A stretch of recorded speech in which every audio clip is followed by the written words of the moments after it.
여러분, 이번 파리올림픽 지난주 말씀드렸듯이 어글리 개막식이 되었습니다. 기독교를 조롱하는 퍼포먼스가 개막식에 요소마다 있었죠. 예수님의 성만찬식을 동성애자들의 퀴어 성만찬식으로 재현하는 그런 안타까운 모습까지 있었습니다. 그런 상황에 파리의 프랑스의 교회들조차도 침묵하고 있는 그 캄캄한 상황에 한 줄기 빛과 같은 소식이 전해졌습니다. 브라질 대표 선수입니다. 여자 스케이트보드 스트릿 종목에 출전한 선수, 이름이 하이사 레알이라는 선수입니다. 이 선수가 이제 그 여자 스케이트보드 종목에서 동메달을 결정지은 다음에 자기를 비추는 중계 카메라를 향하여 그는 정상인이었지만 잘 전달하기 위해서 수화로 오직 예수님이 길이고 진리고 생명이십니다 라는 메시지를 전했습니다. 놀라운 일입니다. 캄캄한 때에 빛과 같은 자매가 나타난 겁니다. 당신들이 아무리 조롱해도 예수님이 구원 얻는 유일한 길이고 유일한 진리고 유일한 생명이다 라고 당당하게 선포했던 겁니다. 그런데 어떤 사람들에게는 이 메시지가 너무 불편합니다. 아니, 왜 오직 진리가 하나밖에 없다고 하는 거야? 왜 진리가 예수 하나밖에 없다고 하는 거야? 왜 사람이 구원 얻을 이름이 오직 예수 하나밖에 없다고 하는 거야? 불편하게 여깁니다. 그래서 기독교를 너무나 편협하고 독선적이고 무례하다라고 공격하기도 합니다. 여러분들 가운데 어떤 분들은 그런 공격을 받아본 분들이 계실지도 모르겠습니다. 아니, 여러분들 가운데 어떤 분들은 그들의 주장에 동조하는 분도 계실지 모르겠습니다. 그래, 그렇잖아. 어떻게 진리가 하나밖에 없어? 어떻게 오직 예수의 이름에만 구원이 있는 거야? 그런 주장에 마음으로 동조하는 분들이 혹 계실지도 모릅니다. 그러면 왜 그럴까요? 왜 기독교는 오직 진리가 하나밖에 없다, 사람이 구원 얻을 이름이 오직 예수 이름 하나밖에 없다라고 주장하는 걸까요? 여러분, 레베카 맥클러플린이라고 21세기 기독교가 직면한 질문들이라는 책을 쓴 분입니다. 제가 이 시리즈 말씀을 그 책도 참고하면서 말씀을 준비하는 가운데 있는데, 그녀가 그 책에서 이런 얘기를 합니다. 2015년에 이란인 교수를 만났습니다. 그런데 그가 크리스찬인 겁니다. 그는 무슬림 가정에서 무슬림 신앙을 가지고 어릴 때부터 자랐는데 기독교 신자인 겁니다. 그래서 그에게 물었다는 겁니다. 당신은 어떻게 예수님 믿게 됐나요? 그랬더니 그가 하는 얘기가, 저는 요한 스바스찬 바울을 통해서 예수님 믿게 됐습니다 라고 하더래요. 그러면서 쭉 이야기하는데 이런 얘기를 했답니다. 여러분, 1979년에 이란에 혁명이 일어났습니다. 강경한 이슬람 혁명군이 정권을 잡은 겁니다.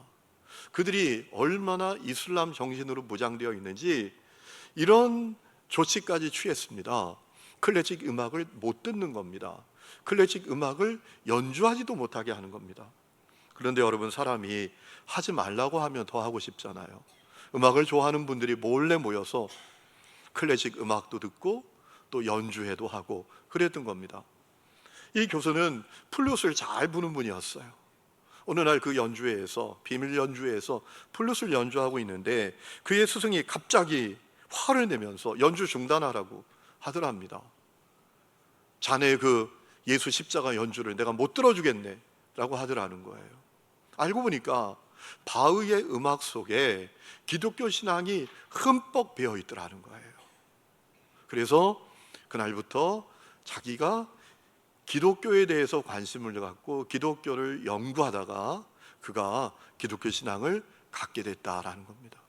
그런데 그 교수에게 한 가지 고민이 있답니다. 다른 사람에게 기독교 신앙을 가지라고 설득하는 게 옳은 건가? 무슬림 신앙을 가진 사람에게 기독교 신앙을 가지라고 설득하고 강요하는 게 옳은 건가? 이런 고민이 생겼답니다. 그때 레베카가 그 교수에게 이런 얘기를 했답니다. 당신은 의사 아닙니까? 과학자이기도 하고 의사 아닙니까? 더욱이 유방암 전문가 아닙니까? 한번 이렇게 생각해 보세요. 어떤 여성이 있습니다. 중년의 여성입니다. 몸에 이상이 있습니다. 그런데 자기는 유방암에 걸릴 확률이 1도 없다고 생각하고 유방암 검진을 받지 않는다면 당신은 그녀에게 뭐라고 말하겠습니까? 특히 그녀가 당신 가족이라면 어떤 태도를 취하겠습니까? 라고 했다라는 거죠. 저는 이 이야기를 읽으면서 이 이야기 속에 엄청난 메시지가 있는 것을 깨닫게 되었습니다.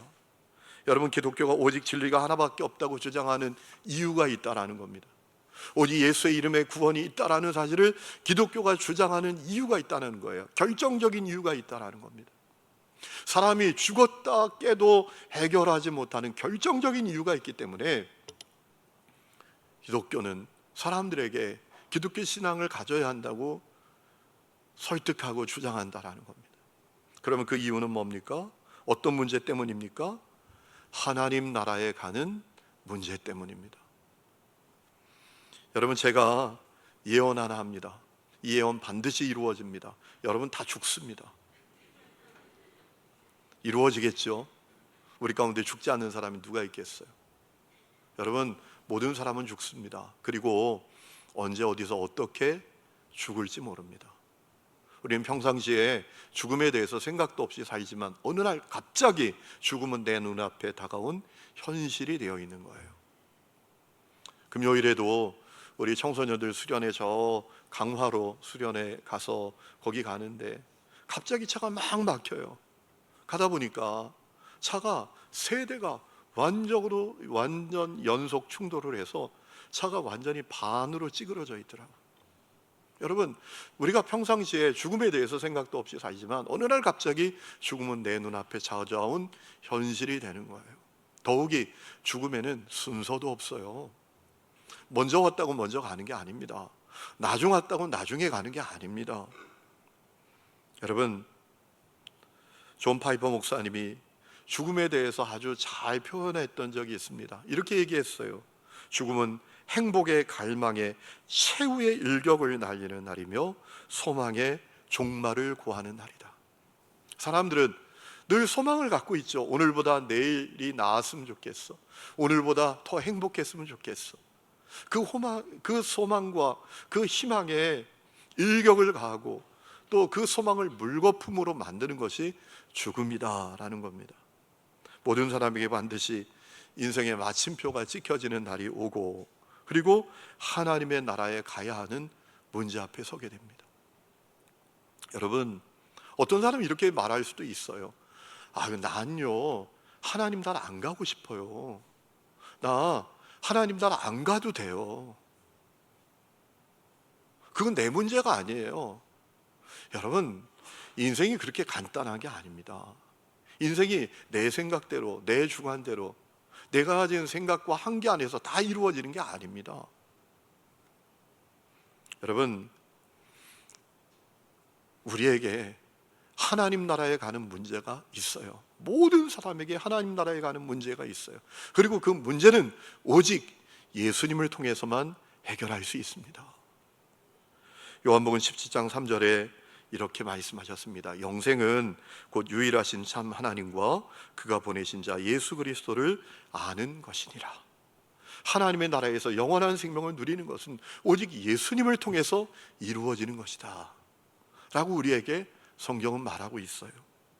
여러분, 예수님은 하나님의 아들이십니다. 그런데 사람이 되셨습니다.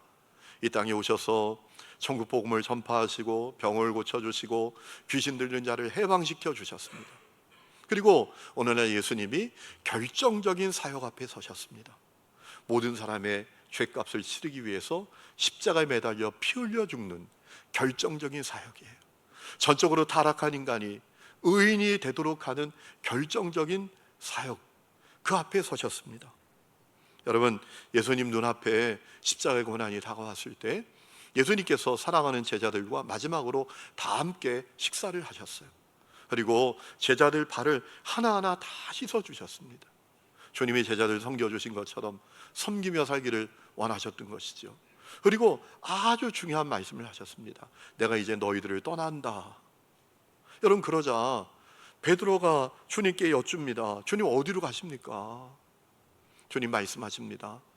내가 이제 너희들을 떠나는데 지금은 너희들이 못 따라온다. 그런데 염려 마라. 나중에 다 따라온다. 그러자 베드로가 항변을 합니다. 아니, 내가 주님 위해서 죽을 수도 있는데, 죽을 각오를 갖고 있는데 못 따라간다는 말씀이 무슨 말씀이세요? 그때 예수님께서 뭐라고 말씀하십니까? 베드로야, 네가 오늘 밤에 3번 나를 부인할 거야. 장담하지 마. 그렇게 말씀하시고 이어진 말씀이 오늘 우리가 읽은 말씀이에요. 여러분, 주님께서 제자들을 떠나신다고 하시니까 제자들이 너무 두려워하고 동요하는 것을 보시고 아주 의미 있는 말씀을 하셨어요. 오늘 1절에 뭐라고 말씀하십니까? 마음에 근심하지 말아라. 하나님 믿는 것처럼 나를 믿어라 라고 하셨어요. 그러면 예수님에 대해서 뭘 믿으라는 거예요? 하나님 믿는 것처럼 날 믿어 라고 예수님 말씀하셨잖아요. 도대체 예수님에 대해서 뭘 믿으라는 거죠? 여러분, 어렵지 않아요. 예수님이 하나님의 집에 가는 것과 너희도 다 그 집에 가게 될 것을 믿으라는 거예요. 여러분, 2절에 말씀하셨잖아요. 내 아버지의 집에 있을 곳이 많다. 내가 너희를 위해 있을 곳을 예비하러 간다. 3절에 내가 가서 너희가 있을 곳을 마련하면 다시 와서 너희를 데려다가 하나님의 집에 있게 할 거다 라고 하셨어요. 여러분, 이 말씀 속에 아주 중요한 2가지 메시지가 있어요. 이거 놓치면 안 됩니다. 예수님의 이 말씀 속에 아주 중요한 2가지 메시지가 있어요. 첫 번째는 이 세상과 차원이 다른 하나님의 나라가 있다라는 겁니다. 이 말씀 하셨어요. 이 세상과 차원이 다른 하나님의 나라가 있다. 이 세상만 있는 게 아니야. 이 세상과 차원이 다른 하나님의 나라가 있어. 이 말씀이 예수님 하신 말씀 속에 들어있는 거예요. 그렇죠. 여러분, 이 세상이 전부가 아니에요. 이 세상과 차원이 다른 하나님의 나라가 있어요. 우리 어린이들과 청소년들이 미국 비전 트립 갔다 왔잖아요. 제 마음에 정말 잘 보냈네 이런 마음이 들었어요. 왜냐하면 갈 때 얼굴들하고 올 때 얼굴이 완전히 달라졌어요. 올 때 얼마나 얼굴이 환해져서 왔는지요. 아이들이 도착한다는 얘기를 듣고 제가 얼마나 피곤할까, 그 10시간이 넘는 비행을 하고 얼마나 지쳐 있을까 생각하고 아이들을 만났는데 얼굴에 생기가 가득해요. 제가 그런 마음이 들었어요. 얘네들 이거 한 번으로 족하지 말고 4년에 한 번씩은 보내야 되겠다. 저학년이 고학년이 되면 보내고. 어렵지 않겠더라고요. 1년에 1,000만 원씩만 모아놓으면 돼요, 재정에서. 그러면 4년에 한 번씩 계속 애들 보내겠더라고요. 어떤 아이가 집에 가서 그랬대요. 이 아이가 그냥 말도 안 하고 무슨 생각을 하는지 시무룩하고 살던 아이인데 완전히 생기로 가득하고 와가지고 엄마 아빠 나 꿈이 생겼어요. 꿈이 뭔데? 그랬더니 지금은 비밀이에요 그러더래요. 아니, 애들이 완전히 달라졌어요. 제가 아이들에게 물었어요. 야, 어땠니? 그랬더니 한마디로 끝내요. 목사님, 차원이 달랐어요. 차원이 달랐대요. 워싱턴에 가보니까, 뉴욕에 가보니까, 하버드에 가보니까, MIT에 가보니까, 나이아가라에 가보니까, 아직 젊어서 나이아가라에 안 가도 되는데,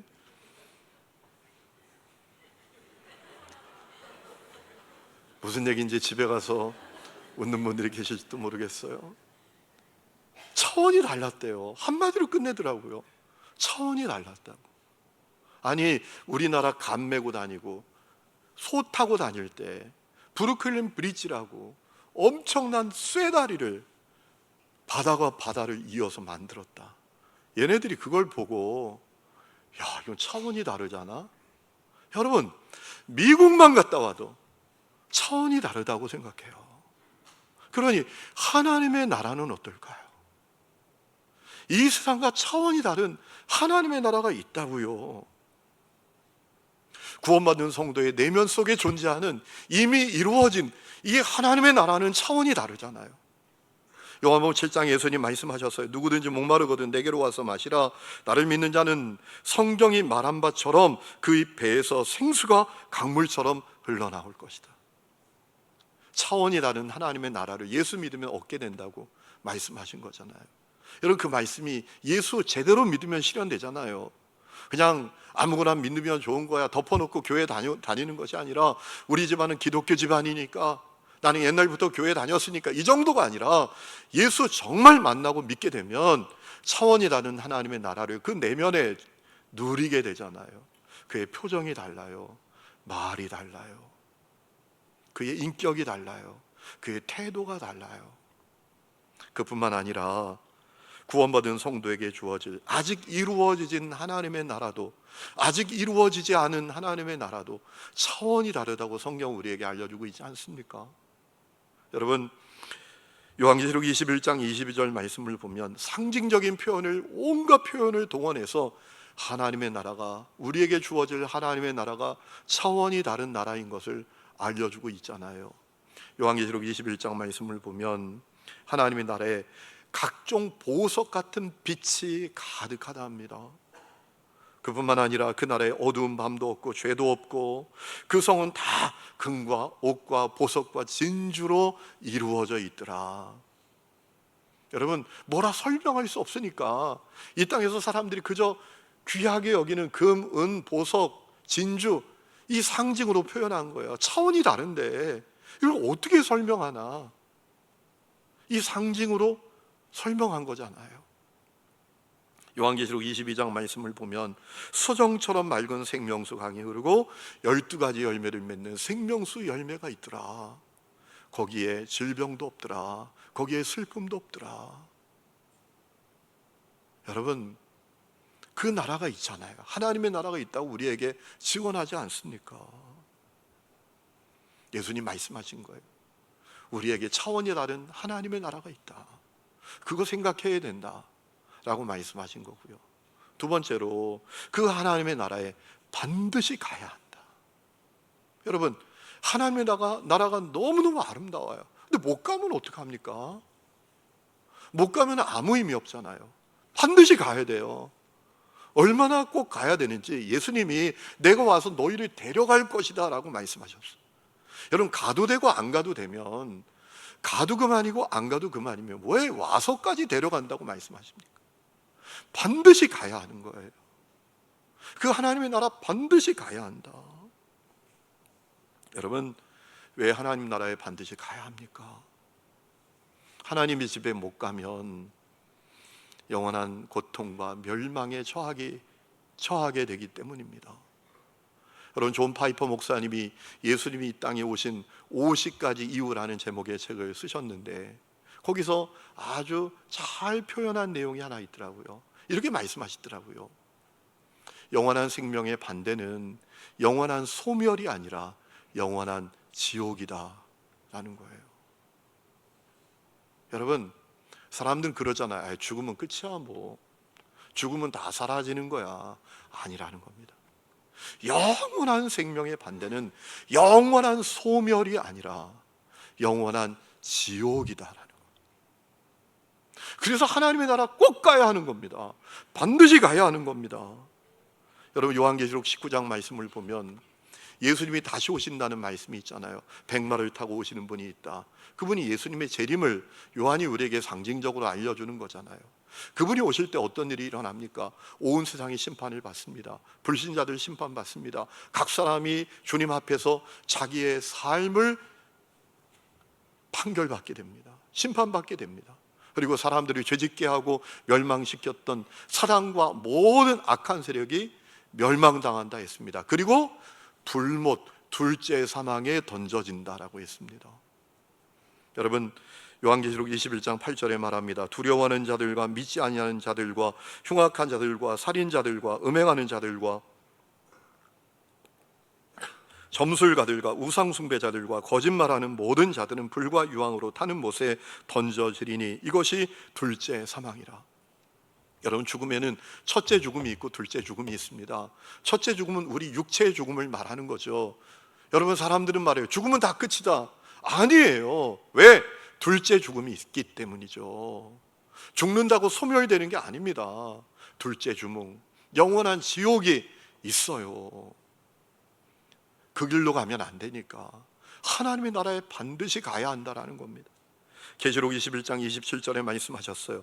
더러운 것은 아무것도 그 도성으로 들어가지 못하고 흉측한 짓과 거짓을 일삼는 자도 결코 들어가지 못합니다. 그 도성에 들어갈 수 있는 자는 다만 어린 양의 생명책에 이름이 올라 있는 사람들 뿐입니다 라고 했습니다. 예수님은 나의 주 나의 그리스도로 믿는 자, 어린 양 되신 예수님, 그분을 믿는 자가 그 집에 들어간다, 하나님 나라에 들어간다 라고 하셨어요. 여러분, 예수님이 그 말씀 알려주신 겁니다. 중요한 것은 제자들만 아니라 예수님 믿는 자 다 들어간다라는 겁니다. 여러분, 그것은 도마의 이야기를 통해서 확증할 수 있습니다. 여러분, 오늘 우리가 읽은 4절 말씀을 보면 예수님께서 제자들에게 그런 말씀을 하셨죠. 내가 어디로 가는지 너희가 다 안다. 내가 어떤 길을 가는지 너희가 다 안다 라고 하셨어요. 여러분, 예수님 어떻게 그렇게 자신 있게 말씀하신 걸까요? 야, 너희들 내가 어디로 가는지 다 알잖아. 내가 어떤 길을 가는지 너희들 다 알잖아. 왜 그렇게 자신 있게 말씀하신 거죠? 간단합니다. 예수님의 제자들이 예수님을 나의 주 나의 그리스도로 믿잖아요. 예수님께서 가이사랴 빌립보에 제자들과 함께 가셨어요. 여러분, 거기 우상 숭배 가득한 곳이에요. 로마 황제를 숭배하는 그런 지역이에요. 그 우상이 가득한 데서 예수님이 제자들에게 물으셨잖아요. 야, 사람들이 날 누구라 하냐? 그리고 제자들에게도 너희는 날 누구라 하냐? 그때 베드로가 뭐라 고백합니까? 주는 그리스도시요 살아계신 하나님의 아들이십니다. 여러분, 그 고백이 베드로의 고백만이 아니라 제자들의 다 고백이었어요. 그러니 예수님은 그 제자들이 예수님 어디로 가시는지 다 안다고 여기신 거예요. 주님께서 제자들에게 하신 말씀이 있잖아요. 요한복음 11장 25절 26절 말씀에 보면 이렇게 말씀을 하셨어요. 예수께서 이르시되 나는 부활이요 생명이니 나를 믿는 자는 죽어도 살겠고 무릇 살아서 나를 믿는 자는 영원히 죽지 아니할 것이다. 이미 이렇게 다 말씀하셨기 때문에 주님이 어디로 가시는지 제자들이 다 안다고 주님이 여기셨던 거예요. 그런데 이 도마라는 제자는요, 답답한 이야기를 합니다. 주님, 전 모르겠어요. 주님 어디로 가시는지 전 모르겠어요. 주님 어떤 길을 가시는지 저는 도대체 모르겠습니다. 여러분, 그때 예수님께서 오늘 6절 말씀을 말씀하신 거예요. 제가 읽습니다. 예수께서 이르시되 내가 곧 길이요 진리요 생명이니 나로 말미암지 않고는 아버지께로 올 자가 없느니라. 예수님은 하나님의 집에 가는 유일한 길이 되시고 유일한 진리가 되시고 모든 사람이 영원한 생명을 누리는 유일한 분이 되신다라는 거예요. 우리 성경에는 그저 길, 진리, 생명 이렇게 번역을 했지만 원문을 보면 그 앞에 각각 해라는 히라버 정관사가 붙어 있어요. 그러니까 오직 예수님만이 사람들이 구원 얻을 수 있는, 하나님의 집에 갈 수 있는 유일한 길이 되시고 유일한 진리가 되시고 유일한 생명이 되시는 분이시다라고 말씀하신 거예요. 그러니까 우리 예수님께서 도마에게 그렇게 말씀하신 거죠. 야, 도마, 너 나 못 믿냐? 너 나를 주와 그리스도로 믿잖아. 그러니 너 하나님의 집에 가는 거야. 그리고 너뿐만 아니라 나를 주와 그리스도로 믿는 자 다 하나님의 집에 가는 거야. 내가 그러한 유일한 길이 되고 유일한 진리가 되고 유일한 생명이 되기 때문이야. 이렇게 말씀하신 거예요. 성도 여러분, 기억하십시오. 예수님이 우리가 구원 얻는 하나님의 집에 가는 유일한 길이 되시고 유일한 진리가 되시고 유일한 생명이 되시는 것, 여러분 꼭 믿으시기를 축원합니다.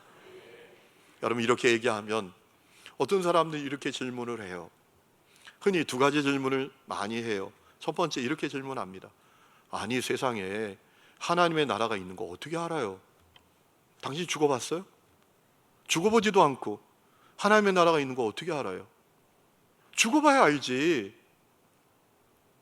그러니까 하나님의 나라가 없다고 여기고 합리적으로 의심하는 거, 이거 문제될 거 아니잖아요. 이렇게 얘기하는 사람들이 있어요. 여러분, 저는 그분들에게 이렇게 이야기하고 싶어요.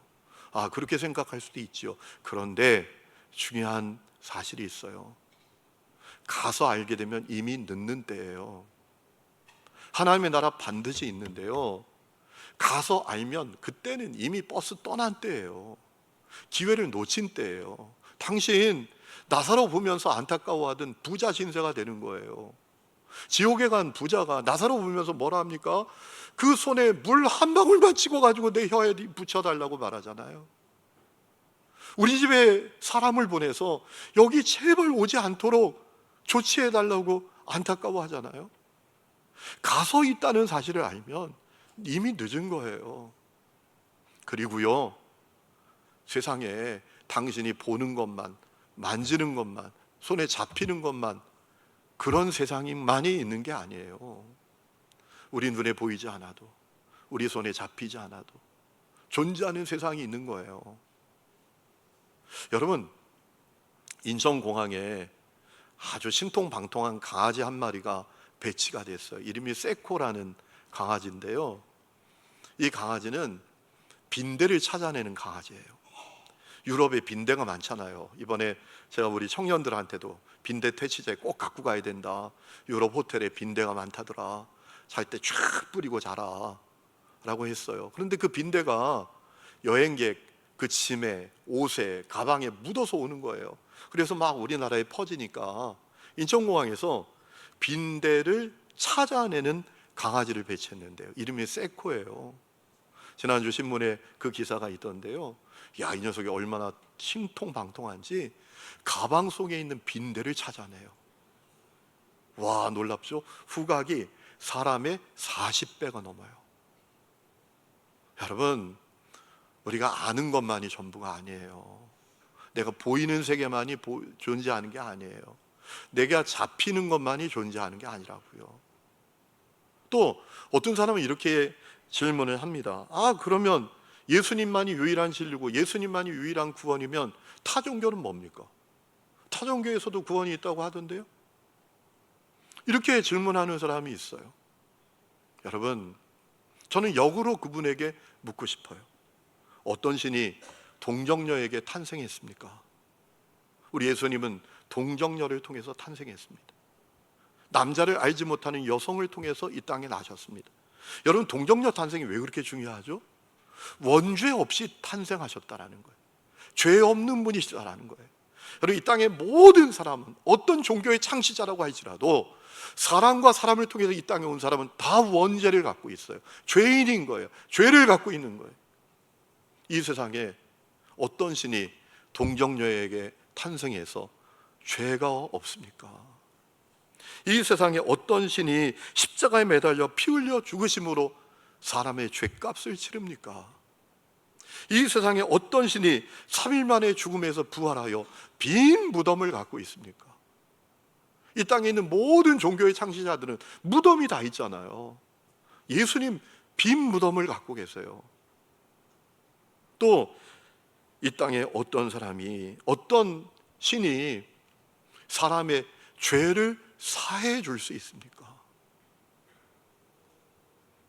여러분, 이 땅의 종교들은 그렇게 말하잖아요. 너의 업보를 감당해야 돼, 수행을 해야 돼, 고행을 해야 돼, 이렇게 얘기하지 누가 죄를 용서합니까? 어떤 신이? 여러분, 우리 예수님은 죄를 사하시는 분이시잖아요. 사람들에게 메어서 들려온 중풍병자에게 말씀하십니다. 너 죄 사함을 받았느니라. 예수님의 발을 씻은 여인에게 말씀하십니다. 너 죄 사함을 받았느니라. 사람들이 중풍병자를 메고 와서, 사람들이 많아서 예수님께 가까이 올 수 없으니까 지붕을 뚫고 내리잖아요. 그에게 뭐라 말씀하십니까? 너 죄 사함을 받았느니라. 세상에 어떤 신이 죄를 사합니까? 어떤 사람들은 종교는 다 장님 코끼리 만지는 거하고 똑같다라고 얘기해요. 자, 장님이 코끼리를 만졌는데 코를 만졌어요. 그리고 그런다라는 거예요. 아, 코끼리는 뱀같이 생겼구나. 또 어떤 사람은 다리를 만지고 말한대요. 기둥처럼 생겼지. 어떤 사람은 꼬리를 만지고 말한대. 밧줄처럼 생겼지. 어떤 사람은 귀를 만지고 말한대요. 부채처럼 생겼지. 그러니까 그게 종교야. 종교는 다 똑같은 거야. 절대자도 다 똑같은 거야. 모든 종교에 다 구원의 길이 있는 거야. 여러분, 간혹 이렇게 얘기하는 사람들이 있어요. 여러분, 그 비유에 치명적인 약점이 있는 거 아세요? 그 비유는 말도 안 되는 비유인 거 아세요? 여러분, 코끼리를 다 아는 사람이 어디 있어요? 신을 다 아는 사람이 어디 있어요? 신을 다 본 사람이 어디 있어요? 신을 다 안다면, 신을 다 봤다면, 저거 발 만진 거야, 저거 벽 만진 거야, 등 만진 거야, 저 꼬리 만진 거야, 이렇게 할 수 있겠지만, 여러분, 이 세상에 신을 다 아는 사람이 어디 있어요? 신을 다 본 사람이 어디 있어요? 인간이 얼마나 연약하고 어리석고 부족하고 모자랍니까?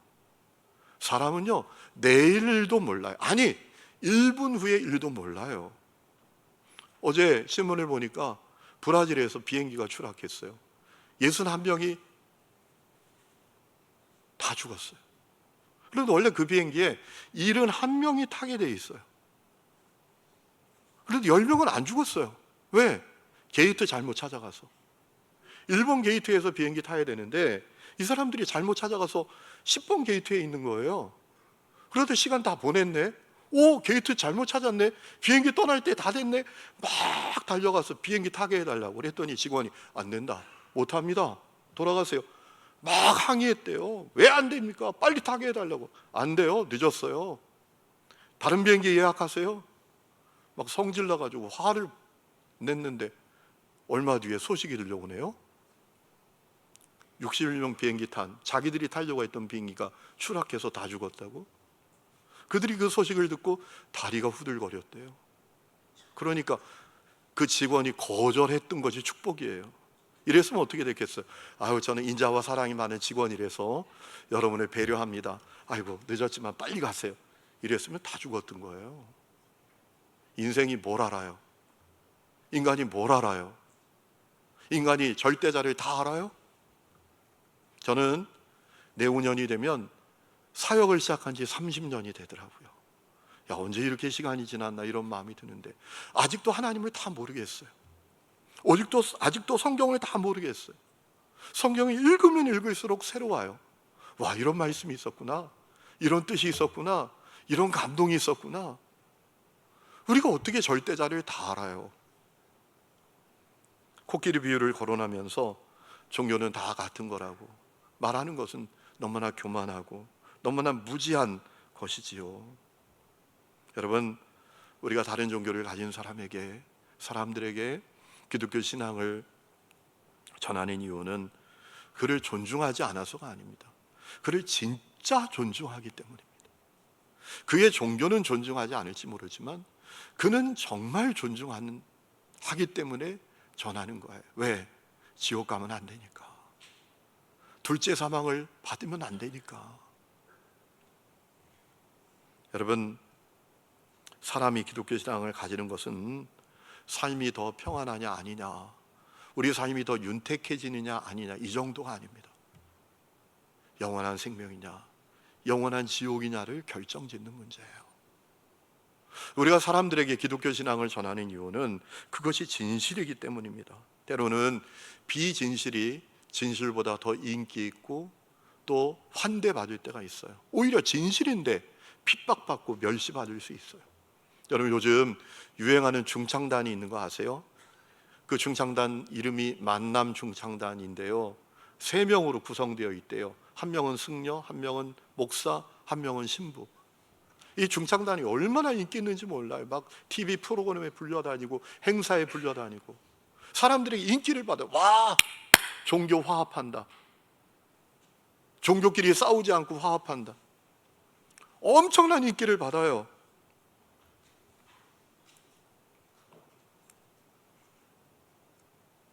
그러나 오직 예수 외치는 사람은 인기가 없어요.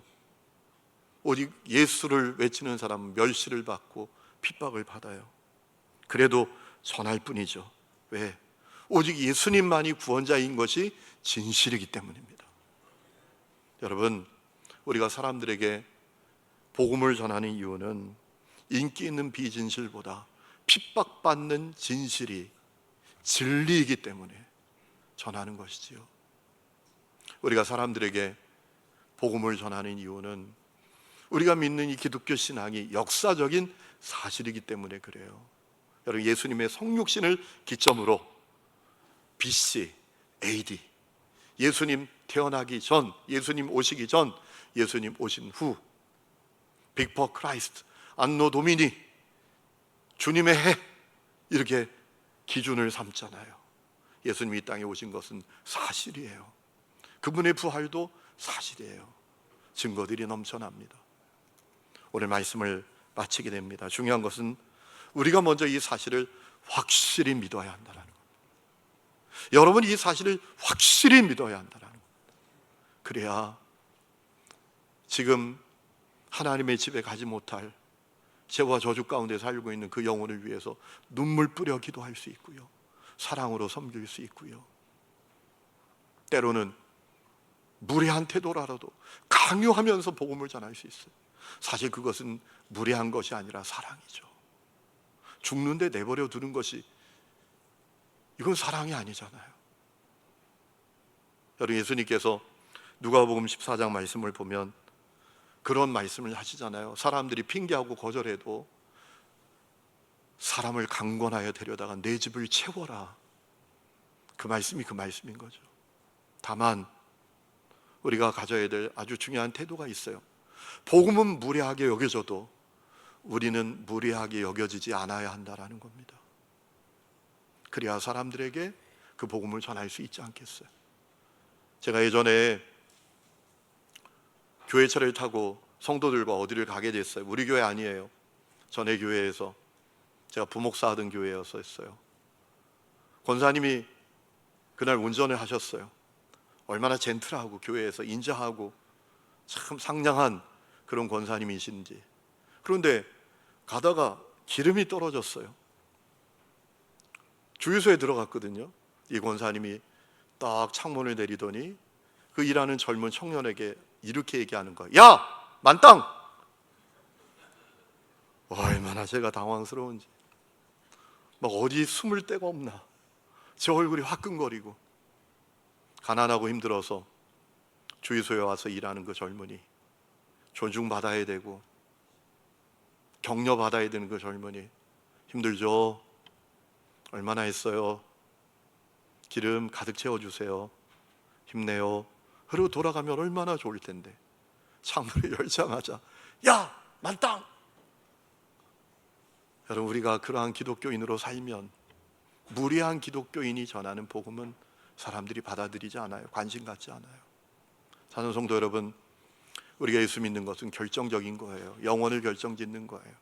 여러분, 사랑과 섬김으로 따뜻한 그리스도인이 되어서 지금 죄와 저주 가운데 있는 사람들, 하나님의 집에 가지 못할 사람들, 그들에게 복음을 전하고 그들을 하나님께로 인도하는 길이 될 수 있기를 주의 이름으로 축원합니다. 우리 이 시간에 찬양 부르고 기도하겠습니다. 주 예수보다도 귀한 것은 없네. 우리 찬양하겠습니다.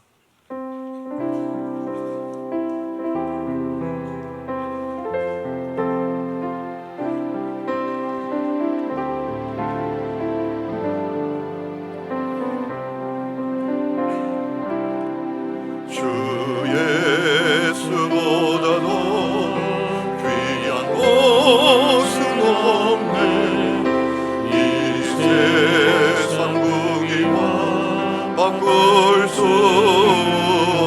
없네. 영주는 내 대신 돌아가신 흘러나온 사랑 잊지 못해. 세상 즐거움 다 버리고 세상 어렵네. 주 예수보다도 귀한 것은 없네. 예수 밖에는 없네. 주 예수보다도 귀한 것은 없네. 성경에와 바꿀 수 없네. 이전에 즐기던 세상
하나님 아버지, 나를 위해서 이 땅에 성육신 하시고 십자가에 매달려 죽으심으로 전적으로 타락한 나를 의롭게 해주신 주님을 찬양합니다.